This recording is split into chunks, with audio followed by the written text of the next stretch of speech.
Today I'm going to show you how to code rock, paper, scissors on the microbit. So first you're going to go up to input and you're going to click on shake. So that means all of the code I put in here is going to happen when I shake that microbit. So I'm going to go down to variables and you're going to click make a new variable and type in hand. I've already done that. So now I'm going to drag this block that says set hand to 0.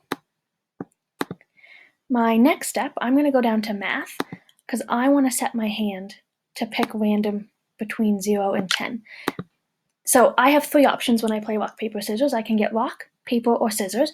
So I'm going to say set hand to pick random from 1 to 3.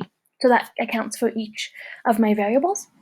Now I'm going to go into logic, and I'm going to grab this if true then. I'm going to go back into logic, and I'm going to grab one of these comparison blocks. So I'm going to say that if my hand, grab my variable for hand, is set to 1, because that's one of my options, it's going to land on paper. So now I'm going to go into here and grab the basic block, and I'm going to click show LEDs. So I'm just going to draw a picture of what a piece of paper would look like. I do this just by clicking on all of the blocks. So now my code says when I shake it, if hand lands on 1, it's going to show paper. So I'm going to hit plus, because I have 3 different variables. So I'm going to click basic again. I'm going to grab my LEDs, and I'm going to draw a picture of scissors.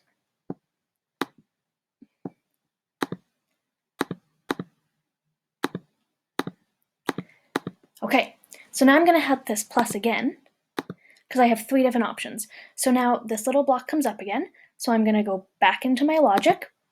I'm going to grab that comparison tool, and I'm going to say if hand, so I need to grab my variable, is equal to 2, it's going to do what I say in here. So I'm going to grab this basic block, I'm going to click show LEDs, and I'm going to draw a rock, because that's the only one I have left to draw.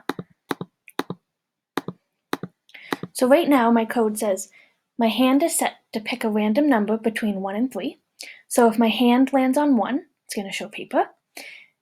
If my hand lands on 2, it's going to show rock. And if it doesn't land on 1 or 2, all that's left is 3, and it's going to show scissors. So I'm going to click the shake button on my microbit and see what comes up.